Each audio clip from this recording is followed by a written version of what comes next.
Becoming an Air Force helicopter pilot is no ordinary feat. It demands the highest levels of professionalism, discipline, and dedication. Since 1993, the 23rd has been the crucible for turning airmen into combat-ready aviators for the world's greatest Air Force. The journey begins with the academic phase. For 4 weeks, student pilots and special missions aviators immerse themselves in the intricacies of rotary wing systems and aerodynamic principles. This foundational knowledge is then expanded upon in the mighty Huey, a warbird that has served as the premier training aircraft for 3 decades. Undergraduate helicopter training is where grit is tested. Students push their limits flying low-level, mastering formation flights, and navigating the dark with night vision goggles. It's a proving ground for the skills that will define their success in the challenging world of Air Force helicopter operations. At the 23rd, we understand the essence of teamwork. Every graduate learns a critical skill, the ability to work seamlessly in a crewed aircraft. Each crew member serves in their own vital role, working together towards the success of the mission. It's not just about flying, it's about collaborating to achieve the extraordinary. Upon earning their wings, graduates become pilots and special missions aviators in a diverse fleet of remarkable aircraft. They embark on missions across the globe, serving in roles critical to the Air Force's success. The UH-1N Huey ensures the secure and dependable transport of our essential nuclear assets. Additionally, it serves as the preferred aircraft for VIP airlift, guaranteeing top-tier transportation for high-profile visitors. The HH-60W Jolly Green Giant II is a cutting-edge rescue helicopter that ensures the Air Force's unwavering commitment to recovering and evacuating personnel in the most challenging scenarios, embodying excellence in combat readiness and mission success. The CV-22 Osprey is a special operations tiltrotor aircraft. Transitioning between helicopter and airplane modes, the Osprey excels in infiltration and exfiltration missions in highly contested areas. The 23rd's mission wouldn't be possible without the unwavering support of our service members, civilians, and contractors. Their dedication and professionalism are the bedrock of the Air Force's Vertical Lift Center of Excellence. Vertical Lift, a community that goes where others won't.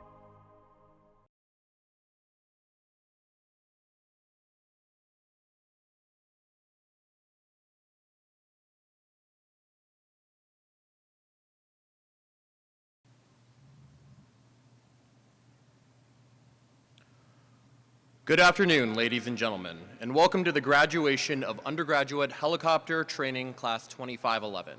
I am Captain Mackenzie Wires-Walbridge, and I am the Flight Commander for 2511, and I will be your narrator for this event. Please rise for the entrance of the official party and remain standing for the playing of our national anthem and invocation.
Chaplain John Fletcher will now deliver the invocation.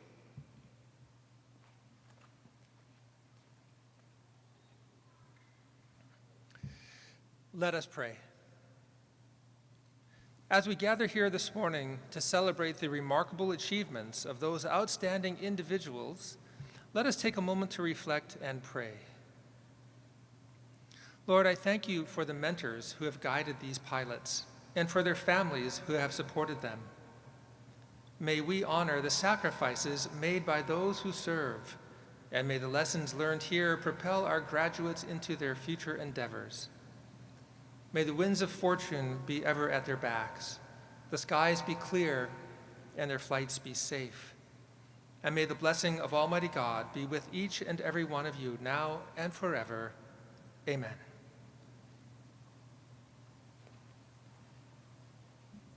Thank you, Chaplain. Please be seated.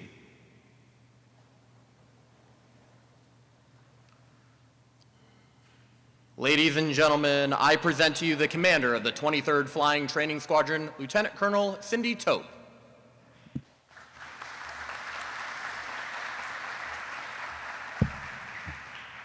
Thanks, Mickey. Good afternoon, and welcome to our families, friends, and distinguished guests of the 23rd Flying Training Squadron. First, thank you to the Army Aviation Museum for hosting our ceremony, as well as the Garrison and U.S. Army Aviation Center of Excellence. We could not do our mission without their daily support and partnership. I'd also like to recognize and thank key members of the 23rd team for their efforts in getting Class 2511 across the goal line. Our Operations Officer, Lieutenant Colonel Magnuson, our Senior Enlisted Leader, Master Sergeant Guy Regina, and our Operations Supervisor, Master Sergeant Steve Blair. Representing our Amentum Instructor team, Mr. Kyle Taylor. Also representing Order of Dedallions, Mr. Kyle Taylor. Representing the Amentum Instructors. Representing M1 Maintenance Team, we have Mr. Joaquim Hunter with us here today. And special thanks to Tech Sergeant Gregorsowitz, Tech Sergeant Brooks, the 23rd Front Office Team, and the many lieutenants who made the details of this graduation ceremony possible. The mission of the 23rd Flying Training Squadron is to train undergraduate aircrew members in foundational vertical lift operations. We're here to celebrate another mission accomplished as these 6 officers successfully completed the rigors of undergraduate helicopter training. Please join me in a round of applause for our team of contractors, civilians, and military personnel whose leadership and professionalism dedicated to this mission brought these young aviators to the stage.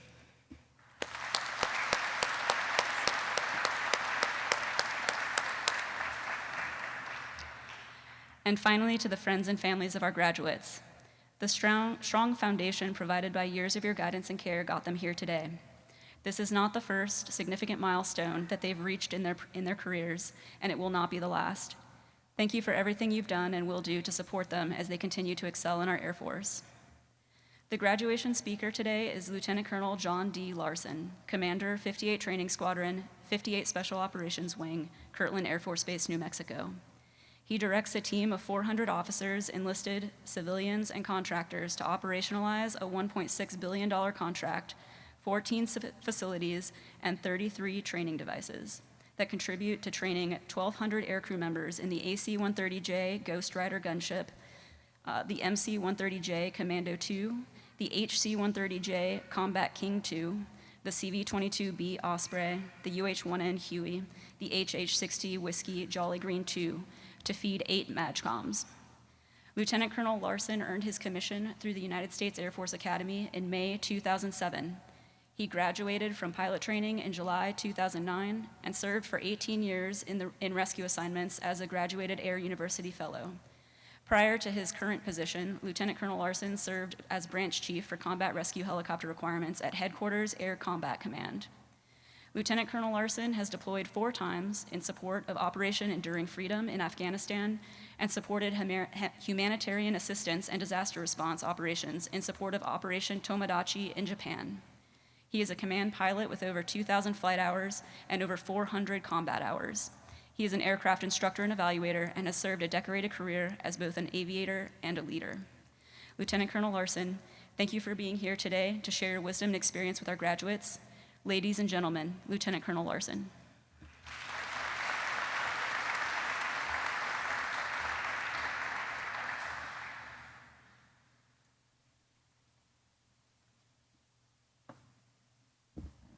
All right, good morning, everybody. Class 2511, welcome.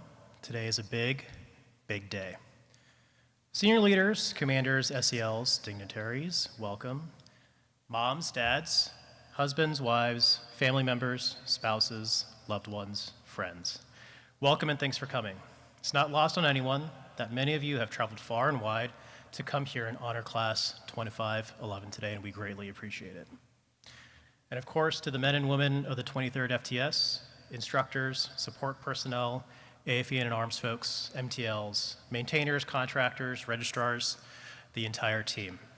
Thank you so much for the time and effort poured into Class 2511 as they move forward in their aviation careers. 2511, like I said earlier, today is a big, big day. You're going to remember it for a long time. Congratulations and well done. A few thoughts come to mind as I come back to the 23rd, but perhaps the most prominent one is that over the last week or so, as I tried to remember back on my own graduation from this institution, I struggled mightily to remember who my own graduation speaker was, as 0909 graduated from Fort Rucker in July 2009. I don't remember who they were, what they talked about, or how long they went on for. I do remember my mom and dad coming down to visit, getting lost on the drive down from Birmingham. I remember going out to Oscars, which I understand is closed now, with my class after graduation. I remember how terrified our entire class was of Mr. Edmonds, one of our primary flight instructors, but how huge his smile was as he congratulated every one of us after we got our wings. I do remember my friends and brothers from class 0909 and how great that day was, but I don't remember my grad speaker at all. So with that in mind, I'll endeavor to keep my comments short and sweet so that we can get on with your graduation. I've also been told, by the way, by a former Rucker instructor that right about now is where the 23rd instructors are playing grad speaker bingo. So if I filled in a couple of those squares for you guys, you're welcome. 2511, I truly hope that you're all proud of what you've accomplished and what we celebrate here today. The struggles of learning to hover, force trim on and force trim off, that first auto, the rigors of trying to navigate using your 90-knot finger in a clock to map to ground format while you struggle to use roads, trees, cuts in the tree line, while also sneakily taking peeks at nearby power lines and towers, when in reality that's probably what you were using to low-level navigate, all across lower Alabama. All while you worked on your prowess as aviators and continue to work to build your situational awareness. That first night flight under MVGs and how different and challenging everything suddenly became. All those struggles and effort culminate today with your graduation, so again, congratulations. However, I feel compelled to tell you that your work is not done. Aviation and flying in general is a perpetual game of staying ready and trying to be prepared. And while your accomplishments thus far are great, there is much more work to be done, and you're all stepping into several communities steeped rich in history and valor associated with Air Force vertical lift. Consider the Sante Raid, the first joint military operation in U.S. history under direct control of the Chairman of Joint Chiefs of Staff. In 1970, 6 Air Force helicopters, H-3s and HH-53s, along with 22 other airplanes, conducted a long-range special operations raid in an attempt to rescue American prisoners of war out of the Sante POW camp, located only 23 miles west of Hanoi. That is, by the way, very, very deep into enemy territory. This bold raid not only went deep into North Vietnam, but included a daring planned crash directly into the compound as part of the assault. While no POWs were rescued that day due to having previously been moved to another camp, the mission itself was nearly flawless in its tactical execution and demonstrated America's ability to conduct long-range special operations. Consider the rescue of Bat-21. Bat-21 Bravo was an aviator by the name of Lieutenant Colonel Gene Hambleton, an EB-66 navigator who was shot down by an SAT while flying during the Easter offensive. An OV-10, a UH-1, an O-1 Burdog, and an AH-1 were all shot down while trying to recover Lieutenant Colonel Hambleton. That's just one person. Most of these aircrew were recovered by Air Force HH-53s until an HH-53 was also shot down as part of the operation. But the rescue efforts continued because the 7th Air Force commander wasn't willing to leave a single downed aviator behind, and Lieutenant Colonel Hambleton was eventually recovered via a special operations team. We demonstrated over those weeks our resolve, and Air Force helicopters played a key role in demonstrating that we were not willing to leave an American behind. Consider Lieutenant James Fleming. Lieutenant James Fleming was flying a UH-1F as part of a 5-ship returning to South Vietnam after a routine sortie when an isolated Special Forces reconnaissance team radioed for help. The formation was diverted, where they made multiple passes on enemy positions to abate the withering fire the ground team was enduring until most of the formation had to depart to refuel and rearm. As the last remaining aircraft, Lieutenant Fleming descended over the river, where he performed a one-skid hover against the riverbank because there was no other place to land in an attempt to extricate the team. The enemy got close enough as the team sprinted towards Lieutenant Fleming's aircraft, firing their weapons as they ran, that the last remaining Viet Cong troops were killed within 10 feet of the bird before Lieutenant Fleming took off. Folks, by the way, just as a point of reference, that's within the rotor disc. Lieutenant Fleming was ultimately awarded the Congressional Medal of Honor that day for his actions in rescuing that ODA team. Ladies and gentlemen, that's the legacy that you're stepping into. These are the communities that you're going to become a part of. These aviators that took part in these missions not only were bold and valorous, but they measured risk against preparation, and no doubt prepared diligently as part of their jobs. I have no doubt that you'll be ready just as they were when your time comes. These missions conducted by Vertical Lift in the Air Force are some of the most complicated break glass in case of emergency, no-fail missions that the Air Force conducts. Nuclear surety, special operations, and combat search and rescue all very much are not pickup games. Football season's upon us, and the analogy that I like to use is that these mission sets that you'll be executing when you graduate are like the equivalent of executing a flea flicker or a double reverse pass or some other exotic trick play. You can't run those plays without learning the fundamentals, blocking and tackling. Right here at the 23rd FTS, that's where you learn to block and tackle. This is where you learn those fundamentals, and those fundamentals are what going to be eventually keeping you and your crew safe. Never forget those fundamentals you learned here, no matter how complicated the mission set gets. So before you leave this place, I'd encourage you to take some time out of your day, shake your instructor's hands, and thank them for teaching the fundamentals. As I said, aviation is a game of constant preparation. People don't generally rise to the occasion. They fall back in the training that they've received. And you never know when that moment will hit you. All I can do when that moment occurs is to be prepared. Joe Davis, former 23rd FTS commander, was certainly prepared. On 30 June 2009, I was in a TH-1 with Joe Davis as my instructor and Tommy Steiner, my stick buddy, who later went on to command the 34th Weapons Squadron, receiving only our third instructional flight in NVGs. On that flight, we were conducting a high recon over RT-406 when the aircraft yawed right, the nose tucked, and we entered a sudden right spin due to a mechanical failure out of which we never recovered. Joe immediately took the controls and entered an auto rotation, ultimately saving Tommy and my lives, for which I'm eternally grateful. Here's the thing. Joe was a FAPE. He was a young captain, maybe only a year or two out of pilot training.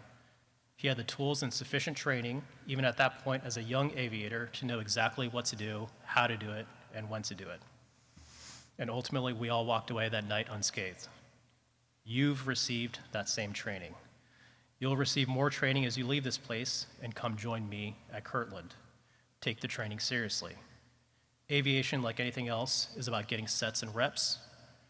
Get good quality reps where you can and take the training seriously wherever you get it. The Air Force depends on you for it, your units will depend on you for it, and your crews will depend on you for it. Beyond the preparation piece, I would encourage you to work towards being leaders as you advance in your careers. None of the vertical lift assets in the Air Force, be it the UH-1, CV-22, or HH-60, or the TH-1, as a matter of fact, are single-seat jets. For the rest of your careers, you will fly and execute as part of a small team, officer and enlisted. Don't just be good aviators.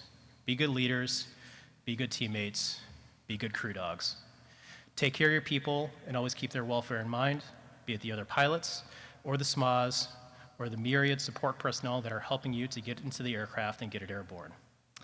Another 23rd FTS commander, Dan Coughlin, used to say that to be a good helicopter pilot, you didn't need to be that all-star quarterback or even a shutdown corner or any other specialist position they can think of on a sports team. What differentiates us, you guys, me, the rest of the instructors here as vertical lift aviators, is that we need to be good teammates. Coach used to say that when he looked for good helicopter pilots, he was looking for team captains, coaches, team players. Be that team player. It's not about you. It's about the crew, it's about the formation, it's about the team. I know that you guys are up to the challenge. You've already proven that in spades by getting to where you're at today. Congratulations again, and well done.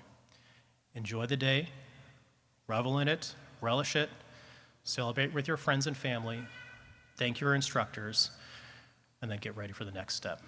Congratulations again, and well done.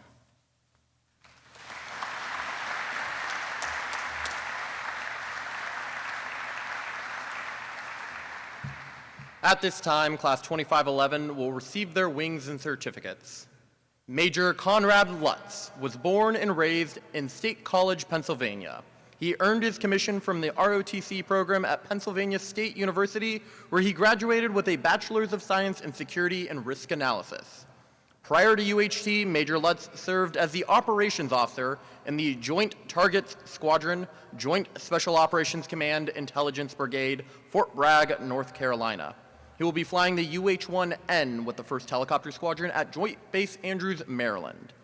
Major Lutz will be receiving his wings from his wife, Molly, children Liam and Amelia, and will he be joined on stage by his mother, Diane, father, Clifford, and cousin, Major Curtis Lutz, a U-28 pilot down at Hurlburt Field, Florida.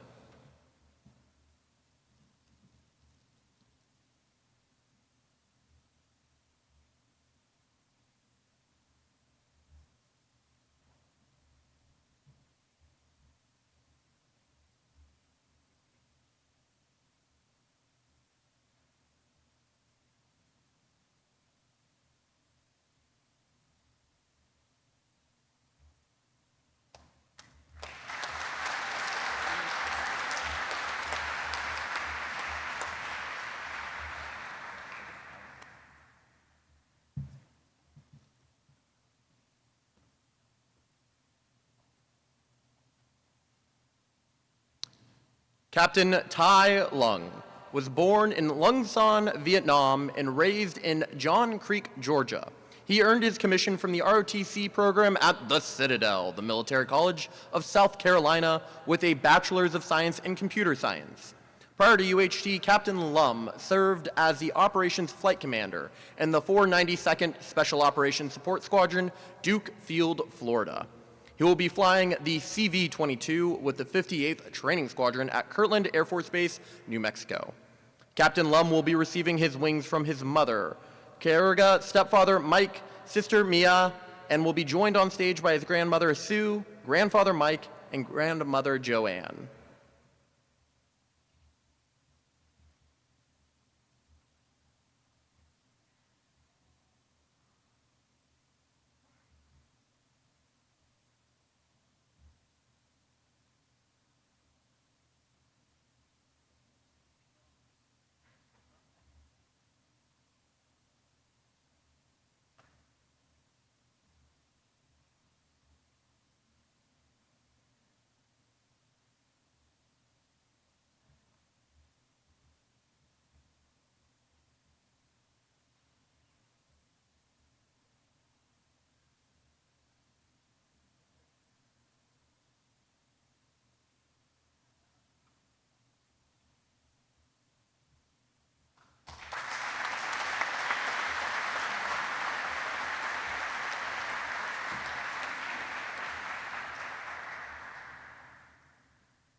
First Lieutenant Ella Mangles grew up in Virginia Beach, Virginia, as the second oldest of 4 siblings. She earned her commission from the United States Air Force Academy in 2023, graduating with a Bachelor's of Science in Legal Studies and a Spanish minor.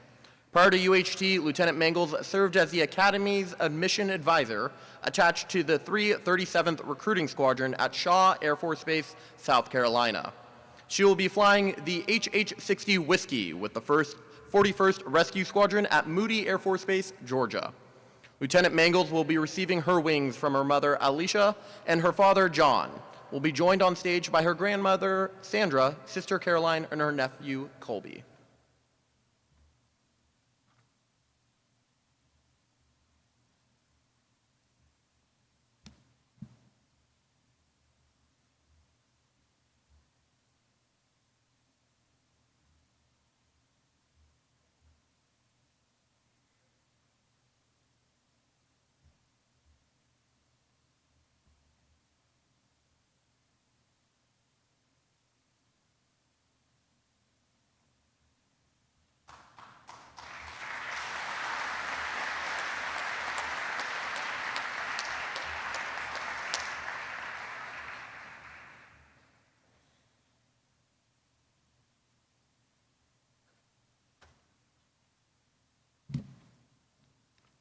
First Lieutenant Alex Moore was born and raised in El Paso, Texas. He earned his commission from ROTC at the University of Texas at El Paso with a Bachelor's of Science in Mechanical Engineering. Prior to UHT, Lieutenant Moore served as the commander's executive officer for the 336 Training Support Squadron at Fairchild Air Force Base. He will be flying the UH-1N with the 54th Helicopter Squadron at Minot Air Force Base, North Dakota. Lieutenant Moore will be receiving his wings from his wife Olivia, mother Victoria, father Jesse, and will be joined on stage by his grandmother Margarita and grandfather Ruben.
Second Lieutenant Angel Appizoller was born and raised in El Paso, Texas.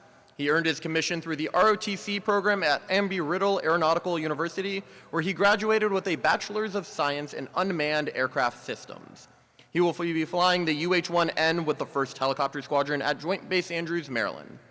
Lieutenant Appizoller will be receiving his wings from his wife, Caitlin, mother, Annette, grandmother, Carola, and father-in-law, father-in-law, Scott, and stepfather, Martine. He will be joined on stage by his brother, Bruce, and family.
Second Lieutenant Jarrett Kelsey was born and raised in Tucson, Arizona.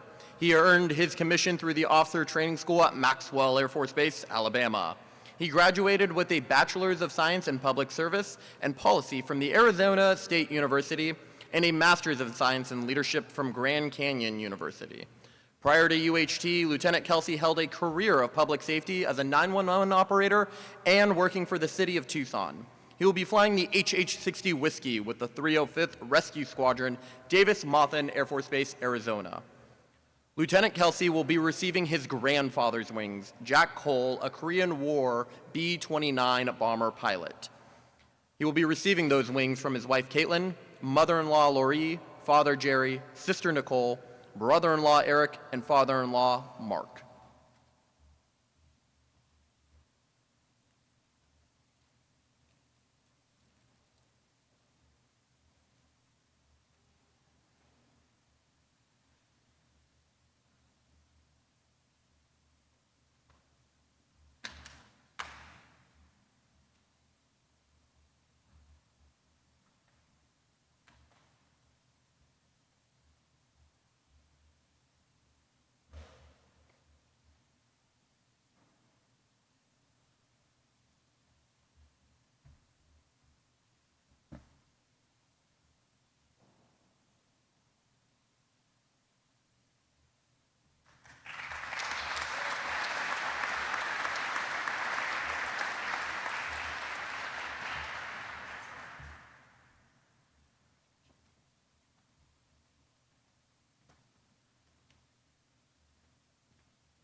At this time, Lieutenant Colonel Tope will present the awards for Class 2511.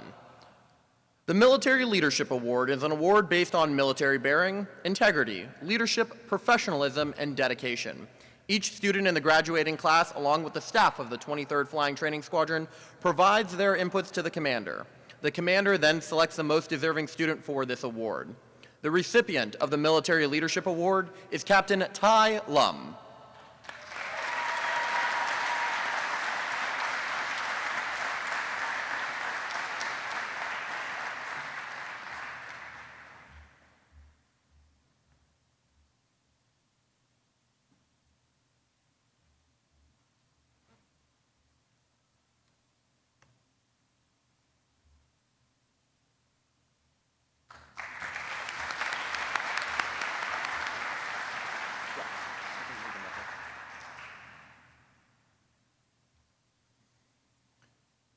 The Academic Award is presented to the individual who best exemplifies the highest standards of excellence through self-study, testing, and academic evaluation.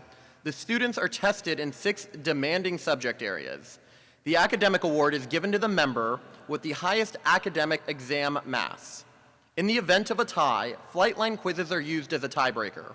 For the first time in UHT, we have a tie in both exams and flight line quizzes.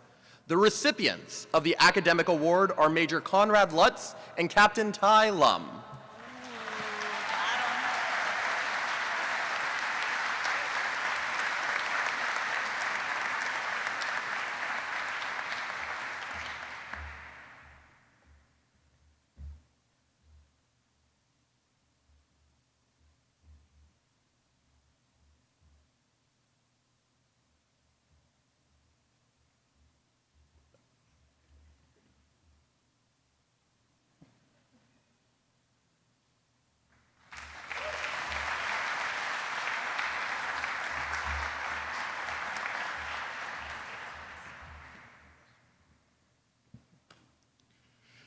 The Flying Training Award is presented to the graduating student with the highest flying grade point average throughout helicopter training.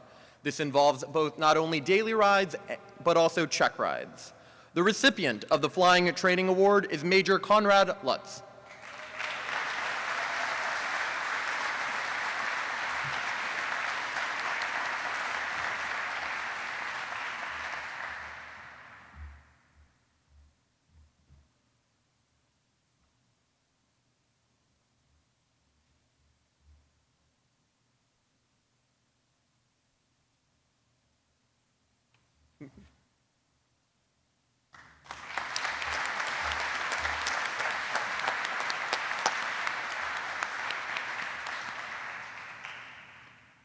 The Distinguished Graduate Award is presented to the graduating student with the highest overall percentage grade compiled from their academic, flying scores, and flight commander ranking.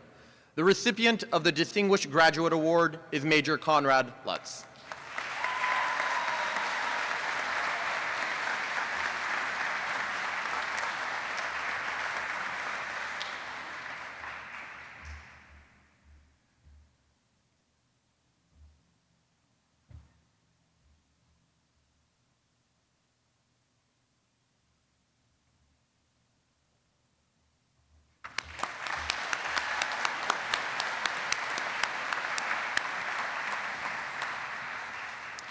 At this time, the Dedallion's Silver Wings Flight Representative, Lieutenant Retired Kyle Taylor, will come forward to present the Orders of the Dedallion's AETC Commander's Trophy.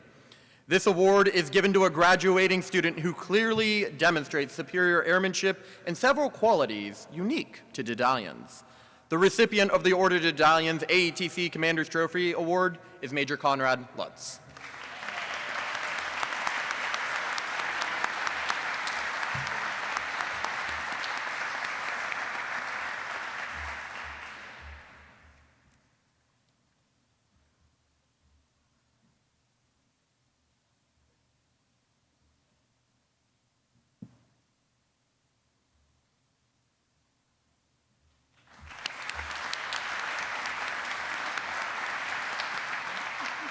I'm good. At this time, Class 2511 will now come forward to present a few gifts.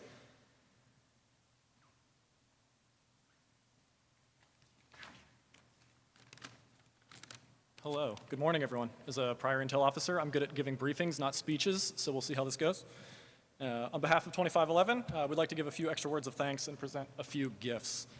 First, thank you to all the Squadron, Amentum, and M1 personnel for their support over the last year and change, and for your patience as we learned the ropes, usually the hard way. A special thanks to all the instructors who had the pleasure and or terror of flying with us. Suffice to say, we would not be here without your help and your risk tolerance. And a huge thank you to all of our family, loved ones, and friends. Support is a very broad term, but it would take too long to list all of the ways you enabled us to succeed. So thank you for being there for us, whatever the need was at the time. For our gifts, to Lieutenant Colonel Larson, sir, I've heard from prior commanders that it's never a bad idea to keep a weapon of some sort in your office. We are a Star Wars themed class, so please accept this saber as a token of our gratitude for your presence and words today. We only ask that you don't use it on us in a few months when we show up to Kirtland. Next to Lieutenant Parr, who is here somewhere. Lieutenant Parr filled in as our flight commander while Captain Walbridge took some parental leave about midway through. So please accept this gift as a token of our thanks for your help throughout our training. You're sure to have challenging days ahead as a leader. Hopefully as you sit in a comfy chair at night and enjoy a small sip of something in that glass, you'll be reminded that, whatever the hardship, it wasn't as bad as the 2 months as you had with us. And finally, Captain Walbridge, thank you for all the energy you put into making us the best pilots that we could be. A special thank you from Captain Lem and I for allowing us to pretend the rank on our shoulder was more rectangular and gold in nature for the last year. Please accept both the saber and glass so that you might handle any difficulties in your next position as you see fit.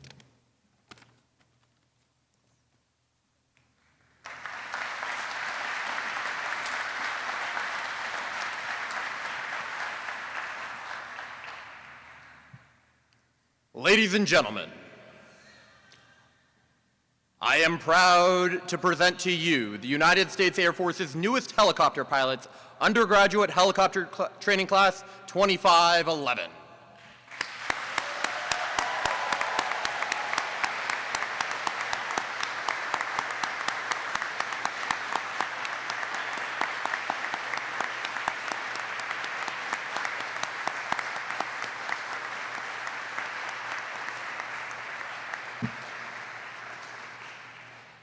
Please remain standing for the Air Force song and the departure of the official party.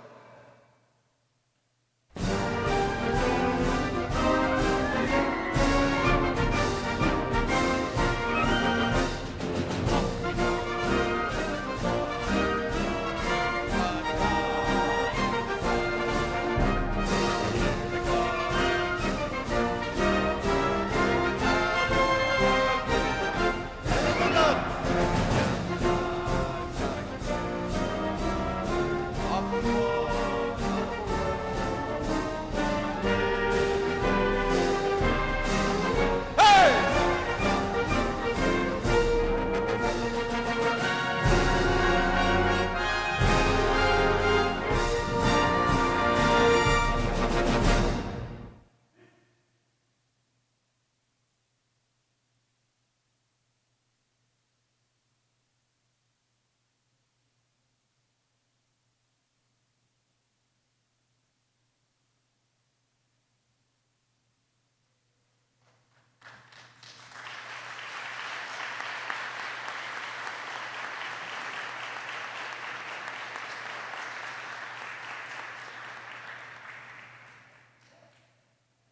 2511, dismissed!